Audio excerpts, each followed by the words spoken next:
अच्छा, क्या आप हमें कुछ ऐसी चीज़ें शेयर कर सकते हैं कि अगर हम यहाँ यूट्यूब पे लोगों को दिखा सकें कि ये चीज़ आप सर्टिफ़ाइड हैं जी, ये सारे सर्टिफ़िकेट पड़े हुए हैं, आप इनको रीड आउट कर जी, सकें? बिल्कुल, हम आपको ये सारी चीज़ें शेयर कर सकते हैं। हम आपको अपनी एससीसीपी आपको आईसेफ का लाइसेंस आपके साथ शेयर कर सकते हैं, अपनी एससीसीपी की रजिस्ट्रेशन आपके साथ शेयर कर सकते हैं। आप अगर हमारे पेजेज़ को जाके फ़ॉलो करते हैं, तो आपको वहाँ पे कंटेंट नज़र आ जाएगा।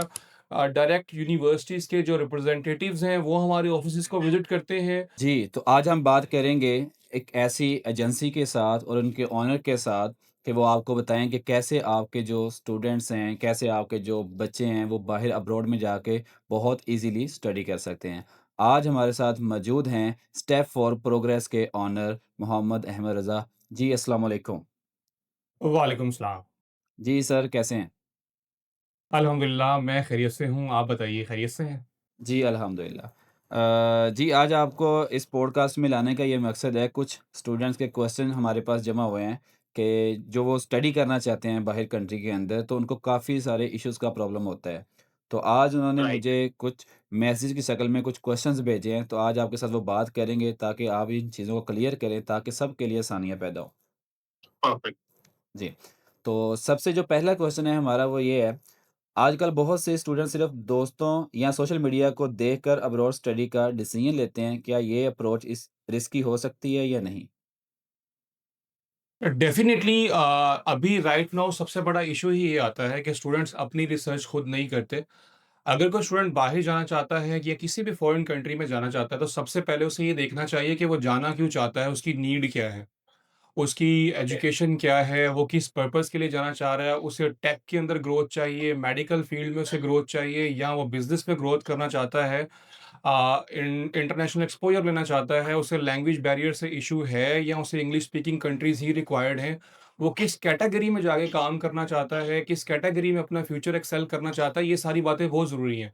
बट आमतौर पे होता ये है कि mostly students just friend and family से आप मशवरा कर लेते हैं और उसके बाद जो है वो एक ऐसा डिसीजन ले लेते हैं जो कि वहाँ जाके उनके लिए सूटेबल नहीं होता।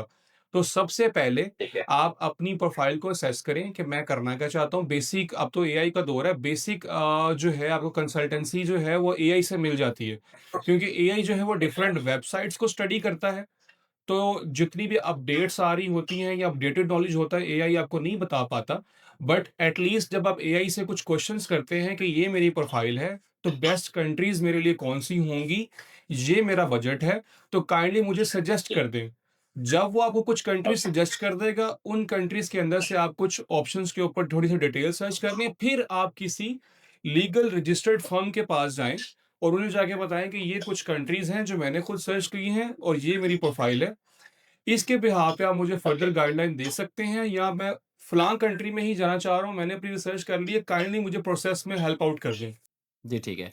अच्छा, अहमद भाई, इसके बाद जो सेकंड क्वेश्चन हमारा ये है, जो सबसे इम्पोर्टेंट भी बनता है कि पाकिस्तान से अब्रॉड जाने के लिए जो पाकिस्तानी स्टूडेंट्स हैं, इनको सबसे ज़्यादा किन चैलेंजेस का सामना करना पड़ता है? राइट नाउ पाकिस्तान में जो सबसे बड़ा इश्यू आ रहा है इवन कि वो सारे स्टूडेंट्स भी जो फाइनेंशियली स्टेबल हैं और फाइनेंशियली चीज़ों को मैनेज कर सकते हैं, सबसे बड़ा इश्यू ये आता है कि पाकिस्तान में क्योंकि हमारी इकोनॉमी जो है वो कैश इकोनॉमी है, ठीक है?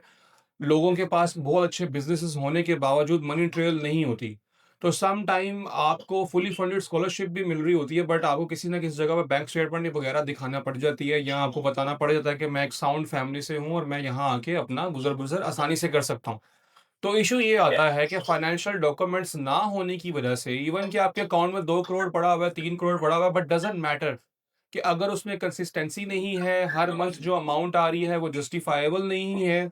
आमतौर पे लोगों में यही तासुर पाया जाता है कि अगर बैंक में ज़्यादा अमाउंट पड़ी हुई है, 2 करोड़, 5 करोड़, 10 करोड़ पड़ा हुआ है, तो मैं किसी भी कंट्री का वीज़ा ले सकता हूँ, बट जबकि ऐसा नहीं है। आपको सिर्फ रिक्वायर्ड अमाउंट चाहिए और प्रॉपर जस्टिफिकेशन के साथ। फॉर एग्जांपल अगर आपको लगता है कि आज से साल 2 साल बाद जो है, मैं अपना स्टडी अब्रॉड के लिए या मैं अपना कोई स्किल्ड वर्क वीज़ा के लिए या मैं किसी भी कैटेगरी के लिए अपना जॉब अप्लाई करूँगा या स्टडी के लिए अप्लाई करूँगा, तो आज से ही या तो अपने फादर से कह दीजिए कि वो फाइलर हो जाएँ और प्रॉपर अपनी टैक्स रिटर्न सबमिट करना शुरू कर दें और जिस अकाउंट में उनकी इनकम आती है, उसमें किसी और सोर्स से इनकम ना लें। फॉर एग्जाम्पल आप 3-4 मल्टीपल आपके सोर्स ऑफ इनक आपकी स्ट्रीम लाइन है जो स्ट्रीम इनकम चेन्स हैं जहाँ से आप इनकम जनरेट करते हैं, ठीक है? अगर आपका मेन इनकम स्ट्रीम जो है, उस अकाउंट जो जस्टिफाएबल है, सिर्फ़ और सिर्फ़ आपके स्पॉन्सर्ड अकाउंट में वही अमाउंट आनी चाहिए। अगर आप फ्रीलांस करते हैं, जैसे आपके बहुत से स्टूडेंट फ्रीलांसिंग के अंदर इन्वॉल्व होंगे। अगर आप फ्रीलांस करते हैं, तो फिर आपके पास प्रॉपर स्क्रीनशॉट्स होने चाहिए, आपके पास आपके लिंक्स होने चाहिए, जिन पोर्टल्स पे आप काम कर रहे हैं, जो आपके अकाउंट्स हैं, उन अकाउंट्स के अंदर जो आपकी रेटिंग है, आपने कितने ऑर्डर्स लिए हैं, उससे क्या इनकम जनरेट की है। अगर आप ये सारा कुछ प्रूव कर सकते हैं, तो एक फ्रीलांसर स्टूडेंट भी बड़ा ईज़िली बाहर जा सकता है। जी, बेस्ट है। नेक्स्ट क्वेश्चन हमारा ये है अहमद भाई कि आजकल जो स्टूडेंट्स हैं, पहले की निस्बत वीज़ा लेने के लिए इनको क्या मेन रीज़न्स ऐसी हैं जिनको जो डिफ़िकल्टी पैदा करती हैं कि इस वजह से जो स्टूडेंट्स हैं ना, वो वीज़ा हासिल जल्दी नहीं कर सकते? देखिए, पहले जो है ना बड़ा सिंपल सा प्रोसेस होता था डिफरेंट कंट्रीज़ का। उसके अंदर ये था कि हर कंट्री जो है अपनी एक रिक्वायरमेंट बता देती है आपको कि ये हमारी रिक्वायरमेंट्स हैं, ये हमारा आप कह लें कि स्कोर्स हैं जो आपने अचीव करने हैं। अगर आप ये रिक्वायरमेंट मीट कर लें या फिर आप हमारे ये स्कोर्स मीट कर लें, तो हम आपको वीज़ा ग्रांट कर देंगे। ठीक है? अब आज के स्टूडेंट्स के लिए इश्यूज़ ये आ गए हैं कि बहुत ज़्यादा अनसर्टेनिटी होने की बावजूद, फॉर एग्ज़ाम्पल एम्बेसी ने अपने चेक्स लगाए पास्ट के अंदर, स्टूडेंट्स ने वो चेक्स क्लियर किए और फ़ौरन जाके उसने अपनी एजुकेशन कंटिन्यू ही नहीं की, ठीक है? उसकी वजह से अब एक जो चीज़ आ जाती है आपके वीज़ा के अंदर, वो सबसे आ जाती है पर्सनल असेसमेंट, कि वीज़ा ऑफ़िसर अपनी गट फीलिंग के ऊपर भी रिलाय करता है, ठीक है? अगर आपकी डॉक्यूमेंटेशन कंप्लीट है, सारा कुछ कंप्लीट है, आपसे बात करने के बाद उसकी गट फीलिंग ये कह रही है कि ये बंदा जो बात कर रहा है, ये इस पे सस्टेन नहीं करेगा, इसके जो है मोटिव्स कुछ और हैं, तो आपका वीज़ा नहीं मिलेगा। वीज़ा ऑफिसर की गट फीलिंग से कैसे डील किया जाए कि अगर आप बाहर पढ़ने जा रहे हैं, तो आपकी रिसर्च बहुत स्ट्रांग होनी चाहिए। फॉर एग्ज़ाम्पल वो आपसे कंट्री के बारे में पूछता है, यूनिवर्सिटी के बारे में पूछता है, कोर्स के बारे में पूछता है, ये बेसिक चीज़ें ये आपको पता होंगी। सरप्राइज़िंगली अगर आप उसे कोर्स मॉड्यूल्स के बारे में बताएँ और आप कंपैरिज़न भी दें कि मैंने फलाँ-फलाँ यूनिवर्सिटी को स्टडी किया, उसके कोर्स मॉड्यूल्स जो थे वो ये थे, इसका ये वाला है, ये मुझे ज़्यादा पसंद है। फलाँ कंट्री में ये इश्यू था, यहाँ पे ये इश्यू नहीं है। जिस यूनिवर्सिटी में जा रहा हूँ इसके नियर बाय ये वाली मार्केट्स आती हैं, ये वाले अकोमोडेशंस आती हैं, इस तरह से मैं यहाँ पे अपने आप को एडजस्ट कर सकता हूँ। जब आप डिटेल में जाके फैक्ट्स को कोट करेंगे और सबसे बढ़ के बात फैक्ट्स को कोट करें, उसे बताएँ कि मैंने ये प्रिपरेशन कहाँ से की है। मैं ये जो इन्फॉर्मेशन कोट कर रहा हूँ, ये फलाँ वेबसाइट से इन्फॉर्मेशन कोट कर रहा हूँ, जो कि ऑथेंटिक वेबसाइट है। ताकि उसे पता हो कि स्टूडेंट अपनी पूरी रिसर्च करके आया है, स्टूडेंट जानता है कि वो क्या बात कर रहा है। वो ऐसा नहीं है कि उसे एजेंट ने एक स्क्रिप्ट पकड़ा दी है और उसने उस स्क्रिप्ट को रटा मारा है और आके इंटरव्यू में वो अपीयर हो गया। तो सबसे बढ़कर ये है कि अगर आपने अपनी वीज़ा एप्लीकेशन के अंदर खुद इन्वॉल्व हुए, अगर आपने कंसल्टेंट से हेल्प भी ली है, लेकिन आप एक-एक स्टेप के ऊपर अवेयर थे और एक-एक स्टेप पे आप कनेक्टेड थे अपने कंसल्टेंट के साथ और आपको पता था कि throughout the whole process क्या हो रहा है और फिर आपने उसको जस्टिफाई भी कर दिया वीज़ा ऑफिसर के सामने, चाहे वो ऑनलाइन इंटरव्यू था या फिज़िकल इंटरव्यू था, तो आप जो है बड़ी आसानी से इंटरव्यू ले सकते हैं। इन शॉर्ट हम ये कहें कि अब वो बात नहीं रही कि कोई मेरे पास आए और कहे कि सर मैं इतने पैसे आपको ऑफ़र करता हूँ, मेरा वीज़ा लगवा दें। तो वीज़ा लगवाने जैसा कुछ नहीं होता, वीज़ा लेना पड़ता है खुद को जस्टिफ़ाई करके। ओके। तो बहुत अच्छी आपने बात की है कि सबसे पहले हमारे पास अंडरस्टैंडिंग होनी चाहिए उन कंट्रीज़ के बारे में जहाँ हम जाना चाहते हैं। तो नेक्स्ट क्वेश्चन हमारा ये है कि कुछ स्टूडेंट्स होते हैं जो सारा कुछ कर लेते हैं यानी कि वीज़ा हो गया, उनकी टिकट हो गई, लेकिन वो जैसे एयरपोर्ट पे जाते हैं तो एफआईए की जानिब से उनको कुछ रिस्ट्रिक्शंस का सामना करना पड़ सकता है। तो ऐसी क्या वो चीज़ें हैं कि जिनको वो पहले ही वो तैयार रखें और उनको ये फेस ना करनी पड़े? अच्छा, पाकिस्तान की तरफ से अब ये आपको भी पता है पाकिस्तान में कोई भी लॉ आता है ना तो उसके फ़ायदे के साथ-साथ नुकसानात भी आना शुरू हो जाते हैं क्योंकि हमारा सिस्टम ही कुछ इस तरह से डिज़ाइन है कि हम उसे मिसयूज़ करते हैं। ठीक है? बेसिकली एफआईए का सिस्टम इसलिए लॉन्च किया गया था कि वो सारी कंट्रीज़, स्मॉल कंट्रीज़ जिनका बॉर्डर यूरोप को लगता है, ठीक है? और वहाँ पे एक्सपेंसेस कम हैं। फॉर एग्ज़ाम्पल अगर आप तुर्की जाना चाह रहे हों, तो आप जस्ट $1000 फ़ी पे करके जा सकते थे, ठीक है? यानी कि विदिन 4 टू 5 लाख आपका स्टडी वीज़ा लग जाता था और आप टर्की पढ़ने के लिए चले जाते थे। बट ये लोग वहाँ पे क्या करते थे? मोस्ट ऑफ द स्टूडेंट्स जो हैं, वो वहाँ से ये करते थे कि वो वाया बॉर्डर यूरोप में एंटर हो जाते थे और अपनी स्टडीज़ कंप्लीट नहीं करते थे, जिसकी वजह से पाकिस्तानी पासपोर्ट को डैमेज पहुँचता था। उसके लिए गवर्नमेंट ऑफ पाकिस्तान ने ये पॉलिसी निकाली कि एफआईए जो है, वो चेक करेगी जब आपकी जब आप टिकट लेके जहाज़ में बैठने लगेंगे तो एफआईए आपकी डॉक्यूमेंटेशन देखेगी, देखेगी क्या ये पर्सन वाक़ई में स्टूडेंट है या नहीं है। इसका हुआ क्या? हुआ ये कि बहुत सारे बच्चे जो हैं वो ऑफलोड होना शुरू हो गए। जब बच्चे ऑफलोड होना शुरू हो गए तो फिर एफआईए एजेंट्स ने जो है पैसे चार्ज करना शुरू कर दिए कि अगर स्टूडेंट्स जो है एयरपोर्ट पे कुछ अमाउंट पे करेगा तो उसे क्लियर कर दिया जाएगा, अदरवाइज़ उसकी प्रोफ़ाइल अच्छी भी है तो उसे क्लियर नहीं किया जाएगा। ठीक है? ठीक है। बहुत सारे स्टूडेंट्स ने ये केसेस रिपोर्ट किए। अब अभी होता ये है कि स्टूडेंट्स सम टाइम बहुत क्रेडिबल होता है, बट क्योंकि ऑन दैट टाइम वो ये डिसाइड कर चुके होते हैं कि हमने किसी भी स्टूडेंट को ऑन बोर्ड नहीं होने देना, तो आपको नहीं होने दिया जाता। सम टाइम आपसे कहा जाता है कि आप नेक्स्ट डे आ जाएँ टिकट करवा के, हम आपको कल जाने देंगे पर आज नहीं जाने देंगे। ठीक है? जी, ठीक है। क्योंकि उनकी पॉलिसी के मुताबिक वो कुछ डिसीजंस ले चुके होते हैं जो भी उन्हें हाई अथॉरिटी की तरफ से मिल रहे होते हैं। बट सम जी, टाइम स्टूडेंट की अपनी गलती होती है। फॉर एग्जांपल आप स्टडी वीज़ा पे बाहर जा रहे हैं, बट आपका गेटअप ही स्टूडेंट वाला नहीं है। ठीक है? जी, आप बिल्कुल एक जिस तरह फॉर एग्जांपल गाँव देहात से होना कोई बुरी बात नहीं है, बट जब आप स्टडी वीज़ा के लिए जाते हैं, चाहे आपने शलवार कमीज़ पहना हुआ है, but salwar kameez proper waste coat के साथ, अच्छे से शूज़ आपने पहने हों, प्रॉपर आपकी बियर्ड ट्रिम हो, बाल आपके बने हुए हों और एक अच्छा खासा जैसे एक नौजवान स्टूडेंट होता है, वैसे आप खुश शक्ल होने चाहिए। अगर आप बिल्कुल जो है एक ऐसे कपड़ों में और आपके पास जो सामान है, वो सामान इस तरह का है जो डंकी में इस्तेमाल होगा।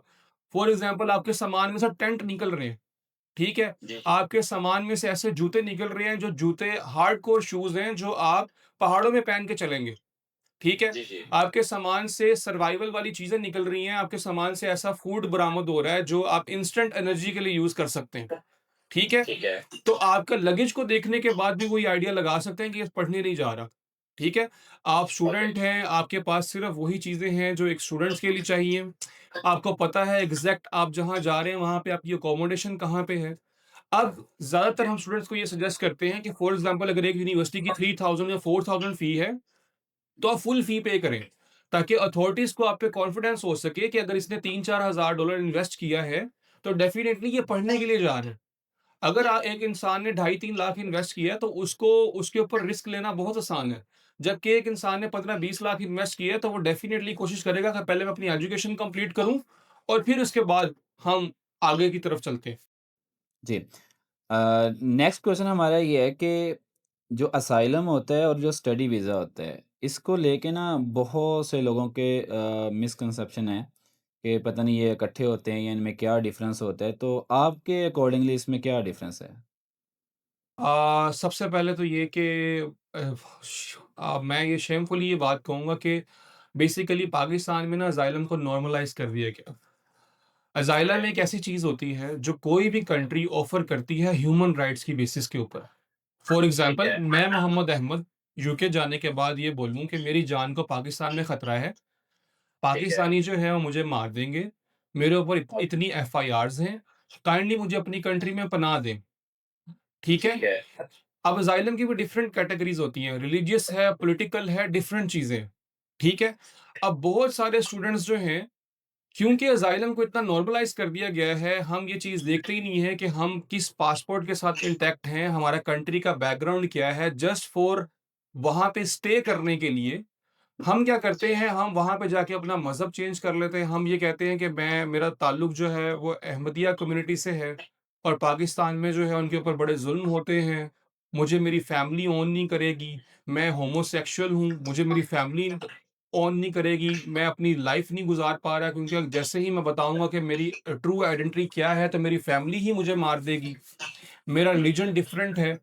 तो बहुत सारे लोग इस तरह के हरबे इस्तेमाल करते हैं जिससे पाकिस्तान का नाम भी बदनाम होता है और आपके ऊपर भी बहुत सख्ती आती है। सम टाइम आपको किसी शेल्टर में रख दिया जाता है, ठीक है? सही है। आपको 10-10 साल, 20-20 साल तक इजाज़त नहीं होती कंट्री छोड़ने की।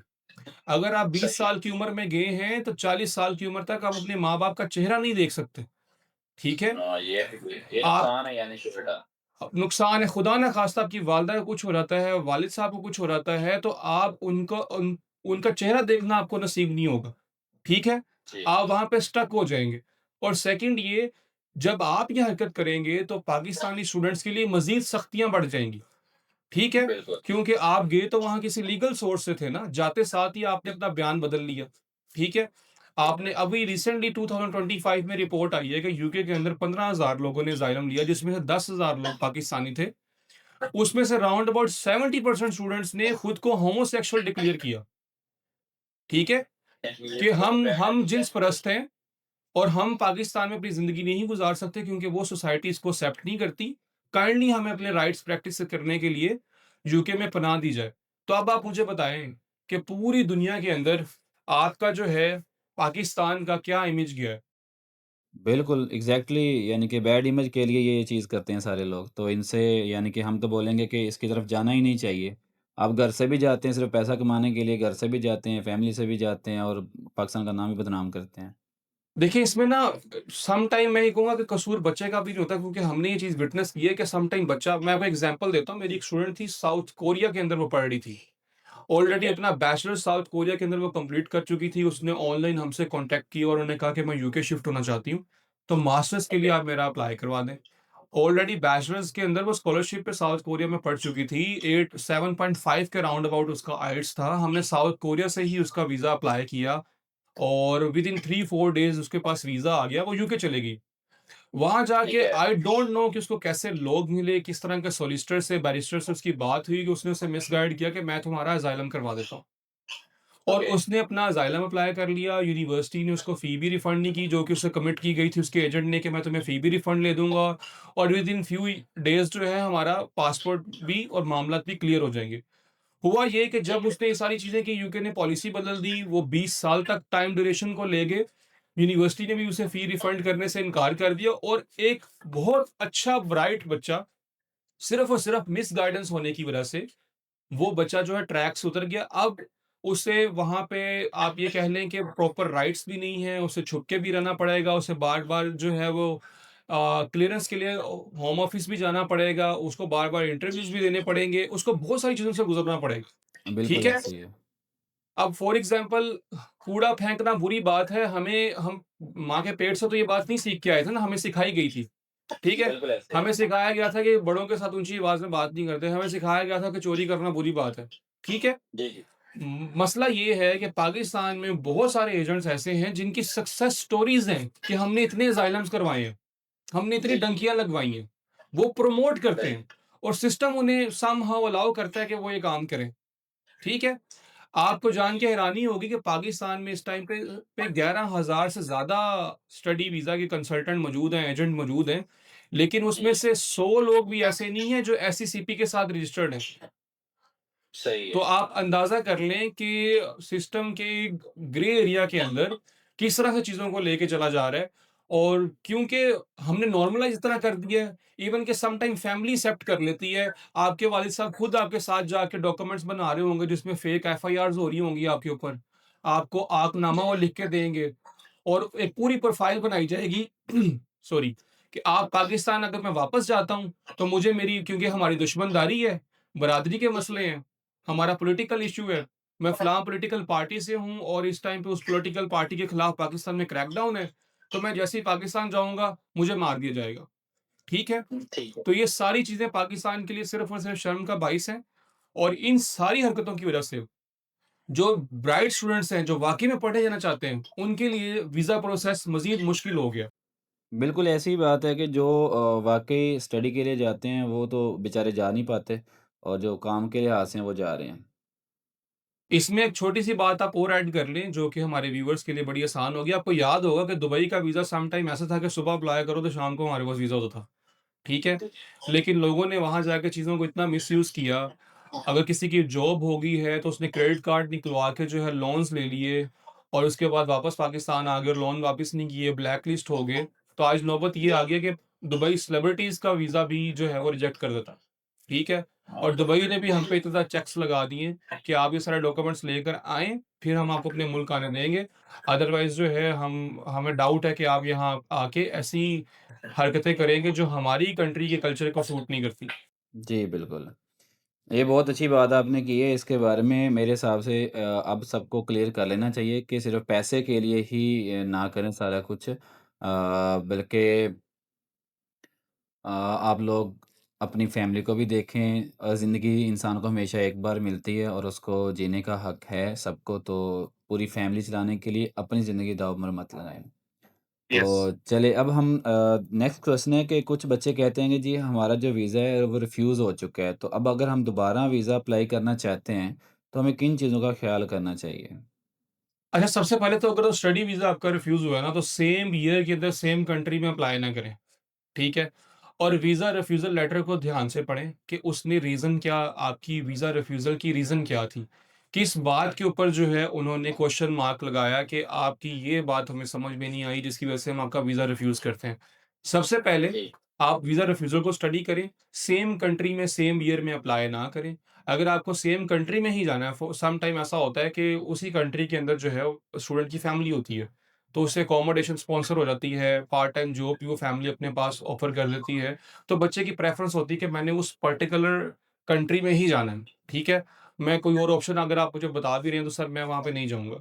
उस सिनेरियो में एट लीस्ट वो 1 साल का इंतज़ार करें, अपनी प्रोफ़ाइल को मज़ीद स्ट्रॉन्ग करें, प्रॉपर जस्टिफ़िकेशन तैयार करें कि क्या मसले-मसाइल हुए थे पिछली दफ़ा जिसकी वज़ह से उसका रिफ्यूज़ल आया। नेक्स्ट वीज़ा जब फ़ाइल करें प्रॉपर अपना रिफ्यूज़ल हाइड ना करें, अपना रिफ्यूज़ल वहाँ पे शो करें और प्रॉपर एक्सप्लेनेशन लिखे कि ऑन दैट टाइम मुझे मेरे पास प्रॉपर नॉलेज नहीं था जिसकी वजह से मैं ये चीज़ लैक कर गया, मैं ये चीज़ का ध्यान नहीं रख पाया। अब मैं प्रॉपर अपनी वर्किंग के साथ प्रॉपर 1 साल मैंने स्पेंड किया है इस चीज़ के ऊपर अपनी प्रोफ़ाइल को मज़ीद इम्प्रूव करने के लिए, एनहांस करने के लिए और अब मैं दोबारा से वीज़ा फ़ाइल कर रहा हूँ। काइंडली मेरी प्रोफ़ाइल को एक्नॉलेज करें। तो आपको एम्बेसी जो है वो फ़ौरन से आपकी बात सुनती है। अगर आप फ़ॉर डेस्परेट हैं, मतलब एम्बेसी को डेस्परेट नहीं लगना चाहिए। अब फ़ॉर एग्ज़ाम्पल सितंबर इनटेक में आपका वीज़ा रिफ्यूज़ हुआ है, जनवरी इनटेक में आपने दोबारा से वीज़ा अप्लाई कर दिया। तो एम्बेसी को ये साइन जाएगा कि ये बंदा डेस्परेट है, इसने रिफ्यूज़ल लगवा लिया और ये फिर दोबारा वीज़ा अप्लाई कर रहा है और इसने 3-4 महीने में क्या ही वर्किंग की होगी अपनी प्रोफ़ाइल के ऊपर। ओके। ठीक है? अच्छा, रिफ्यूज़ल भी 2-3 किस्म के होते हैं। अगर तो फ्रॉडलेंट एक्टिविटी के ऊपर आपको रिफ्यूज़ल लग गया, तो फिर तो वो कंट्री आपको वीज़ा नहीं देगी। ठीक है? आपने कोई डॉक्यूमेंट फ़ॉर्ज किया, कोई आपने झूठ बोला जो पकड़ा गया, सम टाइम कंट्रीज़ आपको बैन लगा देती हैं 5-5, 10-10 साल के कि आप तब तक वीज़ा अप्लाई नहीं कर सकते। और जब आपको रिफ्यूज़ल आता है तो उसमें मेंशन्ड होता है कि आपके पास इसमें अपील का राइट है या नहीं। अगर आपके पास अपील का राइट है, सम टाइम क्योंकि ह्यूमन एरर कहीं पे भी आ सकता है ना, सम टाइम आपने एक डॉक्यूमेंट प्रोवाइड किया बट वो वीज़ा ऑफिसर की नज़रों से नहीं गुज़रा। ठीक है? तो आपको रिफ्यूज़ल लग गया या उसने कहा कि फलान जस्टिफ़िकेशन आपने नहीं दी। तो आप अपील में जाके फ़ौरी तौर पे विदिन 1 मंथ आप अपील में जा सकते हैं। आप बता सकते हैं कि मैंने ये सारे डॉक्यूमेंट्स अपलोड किए थे। ये जो आपने कंसर्न रेज़ किया है, मैं इसको ऑलरेडी एड्रेस कर चुका हूँ अपनी वीज़ा एप्लीकेशन में। तो वो उसको दोबारा से कंसीडर करते हैं और अगर आप मेरिट पे हो, तो आपका वीज़ा रिफ्यूज़ल खत्म हो जाता है और उसको रिवोक कर दिया जाता है। ओके। चलें काफ़ी लेंथी हो रहा है हमारा पॉडकास्ट, तो हम थोड़ा-सा इसको शॉर्ट करते हैं और क्वेश्चन को जल्दी वाइंड अप करने की कोशिश करते हैं। तो नेक्स्ट मैं कोई 2-3 क्वेश्चन को मिक्स करके आपको कुछ पूछता हूँ कि कुछ कुछ स्टूडेंट कहते हैं कि सोशल मीडिया के ऊपर उनको ना अब्रॉड जाने के लिए बहुत चीज़ें मतलब कि सब्ज़ बाग दिखाए जाते हैं। क्या वो यस। वाक़ई सच होते हैं या नहीं होते? और कहते हैं कि अगर हमने कोई कंट्री सिलेक्ट करनी है, तो सिर्फ़ हमें रैंकिंग देखनी चाहिए, अफ़ोर्डेबिलिटी देखनी चाहिए या मतलब कोई और ऐसा इम्पैक्ट है जो कि हमें उसको फ़ॉलो करना चाहिए? देखिए, सबसे पहले तो ये कि आप स्टूडेंट हैं कौन से? बैचलर्स के स्टूडेंट्स हैं, मास्टर्स के स्टूडेंट हैं या पीएचडी के स्टूडेंट हैं। अगर तो आप बैचलर्स के स्टूडेंट्स हैं और कोई भी कंसल्टेंट आपसे ये कमिट करता है कि जस्ट आप इनिशियल डिपॉज़िट पे करके बाहर चले जाएँ और वहाँ जाके आप अर्न भी कर लेंगे और अपनी फ़ी भी निकाल लेंगे और आप अपनी डिग्री भी कंप्लीट कर लेंगे, तो ये गलत बयानी है। ठीक है? आपको बहुत ज़्यादा हर्डल्स का सामना करना पड़ेगा जिसकी वज़ह से फिर आप अपनी क्लासेस मिस करोगे क्योंकि आप डबल-डबल शिफ्टों में काम कर रहे होगे, 3-4 साल फ़ीस निकालना इम्पॉसिबल। कुछ बच्चे निकाल भी लेते हैं लेकिन वो बहुत ही एक्स्ट्रा ऑर्डिनरी जाके 3-3 दिन लगातार वो नहीं सोते और वो बहुत ज़्यादा उनके बुरे हालात होते हैं। हर कोई उस लेवल पे जाके इतनी ज़्यादा मेहनत नहीं कर सकता, ठीक है? जी। पाकिस्तान में हमें जॉब करने की आदत तो होती नहीं क्योंकि यहाँ पे पार्ट टाइम जॉब कल्चर ही नहीं है, ठीक है? तो वहाँ दूसरा बैचलर्स का बच्चा छोटा होता है। मेंटली इतना स्टेबल नहीं होता, मतलब आप मैच्योर नहीं होता, आप ये कह लें कि वो इतनी बड़ी ज़िम्मेदारी ले सके। तो बैचलर्स के स्टूडेंट के अंदर एट लीस्ट उसके उसकी फैमिली के पास उसके पहले 2 साल की फीस का बैकअप होना चाहिए। और ये बात फैमिलीज़ के साथ डिस्कस ऑलरेडी हो जानी चाहिए कि ये टोटल फीस की 2 सालों की इतनी बनती है। 2 साल तक आपको लगातार इसको सपोर्ट करना पड़ सकता है। हो सकता है ये वहाँ जाके भी आप आपसे पैसे मँगवाए। ठीक है? अगर आप ये सोच रहे हैं कि ज़्यादा से ज़्यादा कुछ इनकम जनरेट करना शुरू कर देगा, वो सिर्फ़ अपनी लिविंग कॉस्ट वहाँ पे जो है मैनेज कर सकता है। रिमेनिंग फ़ी उसके लिए बहुत मुश्किल हो जाएगी। अब बात कर लेते हैं मास्टर के स्टूडेंट की। मास्टर्स के जो स्टूडेंट्स हैं वो मैच्योर होते हैं, ऑलरेडी पाकिस्तान में 2-2 3-3 साल से जॉब्स कर रहे होते हैं। बड़े कम स्टूडेंट होते हैं जो फ़ौरन बैचलर्स के बाद मास्टर्स के लिए अप्लाई करते हैं। सम टाइम पाकिस्तान के अंदर उन्होंने जॉब एक्सपीरियंस की होती है, उन्हें पता होता है कि रियल लाइफ की जो हर्डल्स हैं वो क्या हैं। और अगर वो 1 साल की फीस यहाँ से पे करके चले जाते हैं, फॉर एग्जांपल मैं बात कर रहा हूँ यूके की, अगर वो यूके में चले जाते हैं तो यूके में मास्टर ही 1 साल का होता है। अगर वो 60-70% फी पाकिस्तान से देके जा रहे हैं तो रिमेनिंग 30-40% फी निकालना उनके लिए आसान है। और 1 साल के बाद वो आज़ाद हैं, उनको पोस्ट स्टडी वर्क वीज़ा मिल जाएगा। ठीक है? तो उनके ऊपर एक फाइनेंशियल बर्डन इतना ज़्यादा नहीं है। तो मास्टर्स के स्टूडेंट्स जो हैं, वो ये अगर उनके पास बजट लिमिटेड है, तो उनसे हम ये एक्सपेक्ट कर सकते हैं कि वो अपनी रिमेनिंग फ़ी और लिविंग कॉस्ट मैनेज कर लेंगे। अगर आप बैचलर्स के स्टूडेंट हैं, तो ना ही फैमिली सम टाइम हमारे पास स्टूडेंट आता है, उसकी फैमिली आती है, वो कहती है हमारे पास हमारी कुल कायनात ये 30-40 लाख ही है, ये प्लॉट है, ये घर है, हम बेच देंगे बच्चे के मुस्तकबिल के लिए, इसका एडमिशन करवा दो। और वो इंटरमीडिएट के बाद मेरे पास आते हैं, तो मैं उन्हें डायरेक्टली रिफ्यूज़ कर देता हूँ, जो कि मार्केट में एजेंट नहीं करते। क्योंकि उन्होंने अपना कमीशन ले लिया, उन्होंने अपनी कंसल्टेंसी फ़ी ले ली, आप वहाँ जाके डिफ़ॉल्ट हो जाएँ, वापस पाकिस्तान आ जाएँ, डज़न्ट मैटर, उन्होंने आपको भेजना था, वो अपनी कमिटमेंट पूरी कर देंगे आपके साथ। बट मुझे पता है कि वो फैमिली कितना सफ़र करेगी, क्योंकि उनकी जो कुल कायनात 30-40 लाख रुपया था, वो भी साल में वेस्ट हो जाएगा, क्योंकि अगले साल की फ़ीस उनसे नहीं निकलेगी। ठीक है? इसलिए आपकी फाइनेंशियल प्लानिंग होना बहुत ज़रूरी है, जब भी आप बाहर किसी कंट्री में जाएँ, कभी भी कश्तियाँ चलाकर मत जाएँ। कभी भी ऐसे सिनेरियो ना क्रिएट करें कि अगर आप उस कंट्री में सर्वाइव नहीं कर पाते या एडजस्ट नहीं हो पाते, तो पाकिस्तान में भी रहने के आप काबिल ना रहें। हमेशा अपने फाइनेंशियल्स को मद्देनजर रखें और फर्स्ट प्रायोरिटी अपनी स्टडी को रखें। हमारा माइंडसेट है मजदूरियों वाला, कि अगर मैं यूके जाऊंगा तो मैं 2,000 पाउंड तो सिक्योरिटी की शिफ्ट से ही कमा लूंगा, 500 पाउंड भी घर भेजूंगा तो 1.5 लाख रुपया घर वाले भी खुश, अपनी लिविंग एक्सपेंस भी निकाल लूंगा और अपने मामलात भी चला लूंगा।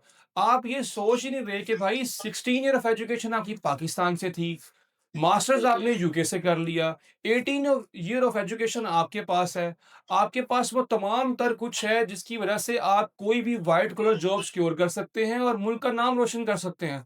बट आपकी तरजीहात ड्यूरिंग स्टडीज़ यही थी, मैंने फीस निकालनी है, तो आपने ज़्यादा शिफ्टें की और आपने स्टडीज़ पे कम फ़ोकस किया। पूरे-पूरे नंबर लेकर आप पास हुए और डिग्री का कुछ अता-पता नहीं है आपको, और फिर आप 35-35, 40-40 साल की उम्र में भी मज़दूरियाँ ही कर रहे हैं। जब आप 20s में होते हैं, आपकी बॉडी यंग होती है, तो आप ये चीज़ें मैनेज कर लेते हैं, आपको अच्छा लगता है, पाउंड्स आ रहे होते हैं ना, अच्छा लग रहा होता है, यार टैक्सी चला ली है, ठीक है, 4,000 पाउंड कमा लिया मैंने पीएसडब्ल्यू के अंदर, मुझे क्या चाहिए और? ठीक है, 1 साल के अंदर-अंदर मैंने फैसलाबाद में कोठी डाल ली है, मैं तो सिक्योरिटी गार्ड ही ठीक हूँ, मैं तो टैक्सी ड्राइवर ही ठीक हूँ। हालाँकि उसका कोर्स क्या था? Masters in artificial intelligence and data science. अब आप मुझे खुद बताएँ, एक बंदा यूके की यूनिवर्सिटी में जाके MS artificial and intelligence and data science का कोर्स पढ़ने के बाद टैक्सी चला रहा हो, तो आप उसको क्या कहेंगे? बिल्कुल ऐसे ही है, वो अपनी फ़ील्ड छोड़ रहा है ना, उसको ये नहीं पता ना कि एलन मस्क बनने के लिए आपको अपनी फ़ील्ड में रहना पड़ता है।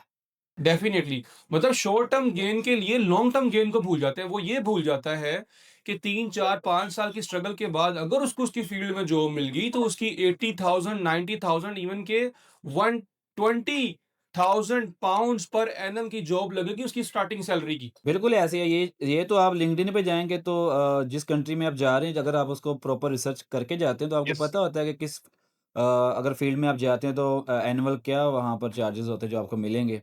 और वहाँ पर पाकिस्तान जैसा हिसाब तो है ही नहीं ना, वहाँ पर तो पर आवर के हिसाब से आप चार्ज कर सकते हैं। Yes, yes. ये अब जो हमारा नेक्स्ट क्वेश्चन ये है कि जैसा कि हम लोग फ्रीलांसिंग करते हैं, अब ये नियमित फैमिली की तरफ से इदारा बनाया है, यहाँ पर हम बिल्कुल फ्री ऑफ कॉस्ट बच्चों को कोर्स करवाते हैं।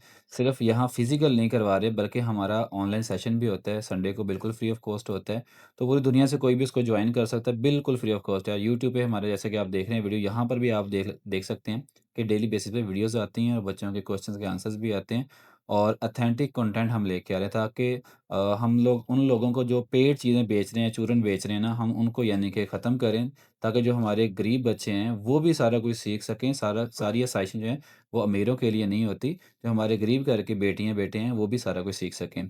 तो अभी मेरा ये कहना है कि जैसा कि हम लोग खुद भी फ्रीलांसिंग करते हैं, हमारे स्टूडेंट भी फ्रीलांसिंग करते हैं, तो इनके लिए भी कोई वीज़ा होता है आपके एंड से? आपका कोई हमें गाइड कर सकते हैं, कोई बाहर जाना चाहता है?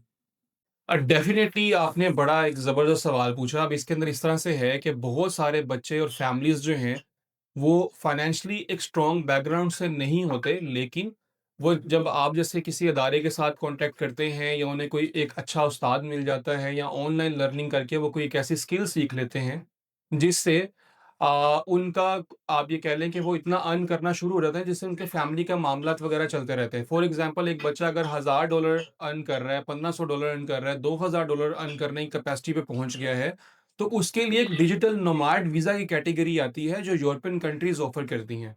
अगर एक बच्चा जो है वो 2000 $2500 तक कमा रहा है तो वो शेंजन कंट्रीज़ में जा सकता है और बड़े ही नॉमिनल कॉस्ट के अंदर 5 से 10 लाख रुपए कॉस्ट के अंदर उसको 1 साल का, 2 साल का बिल्कुल आज़ाद एक वीज़ा मिल जाएगा। आप वहाँ पे जाएँ, एक्सपोज़र लें, डिफरेंट कंपनीज़ में जाके फ़ेस टू फ़ेस बेशक इंटरव्यूज़ दें और डिफरेंट लोगों से नेटवर्किंग करें, डिफरेंट कंपनीज़ को अपनी सर्विसेज़ पिच करें, तो आपका कोई भी स्टूडेंट जब वो इस मुकाम तक पहुँच जाता है कि वो एक हैंडसम अर्निंग करना शुरू कर दे, तो वो बड़ी लिमिटेड रिसोर्सेज़ के साथ यूरोप मूव हो सकता है और आपके पास क्योंकि शेंजन वीज़ा होगा तो आप 28-29 कंट्रीज़ के अंदर फ्रीली मूव कर सकते हैं। तो आप पूरी दुनिया घूमें क्योंकि आपको पता है कि आज के दौर में जिसके पास जितना ज़्यादा एक्सपोज़र है, उसके पास उतने ज़्यादा मौके हैं आगे निकलने के लिए। बिल्कुल ऐसे है। अब नेक्स्ट क्वेश्चन हमारा ये है कि ये आपके एंड से है कि ये जो स्टेप फॉर प्रोग्रेस है, ये आपने नाम कैसे सोच लिया? आपके कैसे माइंड में आया कि मुझे भी पाकिस्तान में आपने खुद ही बताया कि पता नहीं 11,000 प्लस एजेंसी ऐसी हैं जो पाकिस्तान में ये वाली फैसिलिटी दे रही हैं। तो फिर ये स्टेप आपने कैसे लिया और कैसे आप चाहते हैं कि हम अपने पाकिस्तान का नाम भी रोशन करें और जो चीज़ नहीं बाहर जाने वाली उसको ना भेजा जाए? देखिए बेसिकली स्टेप फॉर प्रोग्रेस जो है वो एक मल्टीनेशनल फर्म है और हमारा जो हेड ऑफिस है वो भी यूके के अंदर है। इसके अलावा हम बांग्लादेश, इंडिया और पाकिस्तान के अंदर अपनी सर्विसेज दे रहे हैं और इसके अलावा हम आप ये कह लें कि अफ्रीका के अंदर भी जो है वहाँ से भी स्टूडेंट रिक्रूट करते हैं। हमारा सोल पर्पस ये है जेन्युइन स्टूडेंट्स को उनकी ड्रीम डेस्टिनेशंस तक पहुँचाना। ठीक है? इस तरह से हम जो है जी, अगर एक बच्चा डिज़र्व करता है तो उसको लाज़मी जाना चाहिए। ठीक है? अगर कोई स्टूडेंट हमारे पास क्यों स्टेप फॉर प्रोग्रेस का मतलब ही यही है कि प्रोग्रेस के लिए कदम बढ़ाओ। ठीक है? अपनी लाइफ़ में चेंज लेके आना चाहते हो, एक्सपोज़र लेके आना चाहते हो और अपनी लाइफ़ में कोई वैल्यू ऐड करना चाहते हो, अपनी कंट्री के लिए कुछ करना चाहते हो, तो स्टेप फॉर प्रोग्रेस जो कि ना सिर्फ़ इंटरनेशनल कंट्रीज़ के अंदर रजिस्टर्ड है, आईसेफ से एक्रीडेटेड है, ब्रिटिश काउंसिल से सर्टिफ़ाइड है और पाकिस्तान के अंदर भी एसएससीपी के अंदर रजिस्टर्ड है। यानी कि हम तमाम तर चीज़ों को जो है रिक्वायरमेंट्स को मीट करते हैं। अच्छा, क्या आप हमें कुछ ऐसी चीज़ें शेयर कर सकते हैं कि अगर हम यहाँ यूट्यूब पे लोगों को दिखा सकें कि ये चीज़ आप सर्टिफ़ाइड हैं जी, ये सारे सर्टिफ़िकेट पड़े हुए हैं, आप इनको रीड आउट कर जी, सकते बिल्कुल, हम आपको ये सारी चीज़ें शेयर कर सकते हैं। हम आपको अपनी एससीसीपी आपको आईसेफ का लाइसेंस आपके साथ शेयर कर सकते हैं, अपनी एससीसीपी की रजिस्ट्रेशन आपके साथ शेयर कर सकते हैं। आप अगर हमारे पेजेज़ को जाके फ़ॉलो करते हैं, तो आपको वहाँ पे कंटेंट नज़र आ जाएगा। डायरेक्ट यूनिवर्सिटीज़ के जो रिप्रेजेंटेटिव्स हैं, वो हमारे ऑफ़िसेज़ को विज़िट करते हैं। आपको different Namvar universities, international universities के जो डेलीगेट्स पाकिस्तान में आते हैं, वो हमारे ऑफ़िसेज़ को विज़िट करते हैं। सम टाइम हम स्टूडेंट्स को direct face to face universities के साथ मीटिंग्स भी करवा देते हैं। यानी कि कोई भी चीज़ जो किसी भी स्टूडेंट का एक क्वेश्चन आ सकता है कि मैं जिस कंसल्टेंट के साथ, जिस काउंसलर के साथ मैं अटैच्ड हूँ, क्या वो एक ऑथेंटिक पर्सन है या नहीं? क्योंकि वी आर अ ब्रांड, तो हमें अपनी ब्रांड वैल्यूज़ जो हैं, हम उस पे कॉम्प्रोमाइज़ नहीं करते। सम टाइम हमें नज़र आ रहा होता है कि स्टूडेंट सेल है, कन्वर्टेबल है, बट हमें क्योंकि वो रिलायबल नहीं लगता, हम उसे इनकार कर देते हैं। क्योंकि कभी भी किसी भी जगह पे हम अपने ब्रांड का नाम नहीं खराब होने दे सकते। अगर कोई पर्सन जो है वो हमारी सर्विसेज लेके कल को अपने वीज़ा को मिसयूज़ करता है, क्योंकि हमारे डायरेक्ट कॉन्ट्रैक्ट्स हैं इंटरनेशनल यूनिवर्सिटीज़ के साथ, तो उस तब भी हमें उसका डैमेज पहुँचता है। तो हम ना सिर्फ़ बच्चे को बाहर भेजते हैं, बल्कि उसके बाहर जाके उसके पहले 1 साल के दौरान वो कुछ भी करता है, तो हम उसके रिस्पॉन्सिबल भी हैं, अकॉर्डिंग टू आवर कॉन्ट्रैक्ट्स। ठीक है। अच्छा, लास्ट क्वेश्चन है मेरा आपसे कि अगर ये वीडियोज़ देख के कोई स्टूडेंट आपके पास आते हैं या कोई राब्ता करना चाहते हैं, एक तो हम लिंक लगा देंगे, आपका नंबर भी इंशाल्लाह मेंशन कर देंगे। तो हमारे एंड से अगर कोई स्टूडेंट आपके पास आता है, कोई फ्रीलांसिंग वाला या वैसे ही स्टडी करने के लिए, तो क्या कोई एक बेनिफिट है जो आप देना चाहेंगे?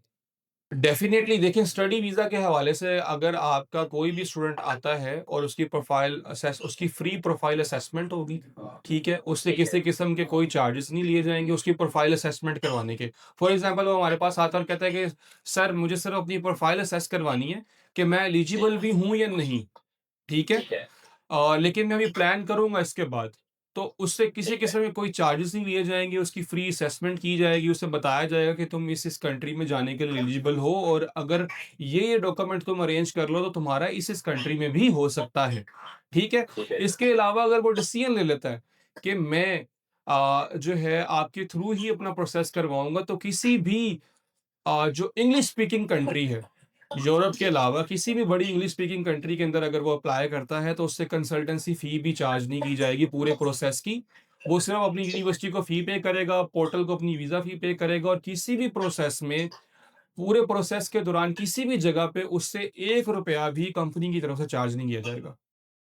जी, बहुत शुक्रिया। जी, तो आपने देखा है ये अहमद भाई जो स्टेप फॉर प्रोग्रेस एक एजेंसी चला रहे हैं जो कि मल्टीनेशनल कंपनी है। तो जो स्टूडेंट्स भी लीगल तरीके से बाहर स्टडी करना चाहते हैं, वो इनसे लाज़मी रब्ता करें। हम इंशाल्लाह आपके साथ ऐसी कंपनीज़ को लेके आएँगे जो कि स्टूडेंट के लिए सबसे बेहतर हैं। और इसमें एक चीज़ बहुत ख़ास और ख़्याल रखना है आपने कि पाकिस्तान का नाम बदनाम ना हो। हम अपने मुल्क को हर कंट्री के अंदर मनवाना चाहते हैं, ऊपर लेके जाना चाहते हैं, कोई बैड इम्पैक्ट ना जाए। तो लाज़मी चीज़ों का ख़्याल करें, जैसे कि असाइलम वग़ैरह और इस तरह की बैड इम्पैक्ट जो हैबिट्स हैं, इनसे बचें, ताकि अपनी ज़िंदगी भी सिक्योर करें और अपनी फैमिली की ज़िंदगी भी सिक्योर करें। तो इंशाल्लाह नेक्स्ट वीडियो में मिलते हैं एक नेक्स्ट स्टोरी के साथ। अस्सलाम वालेकुम।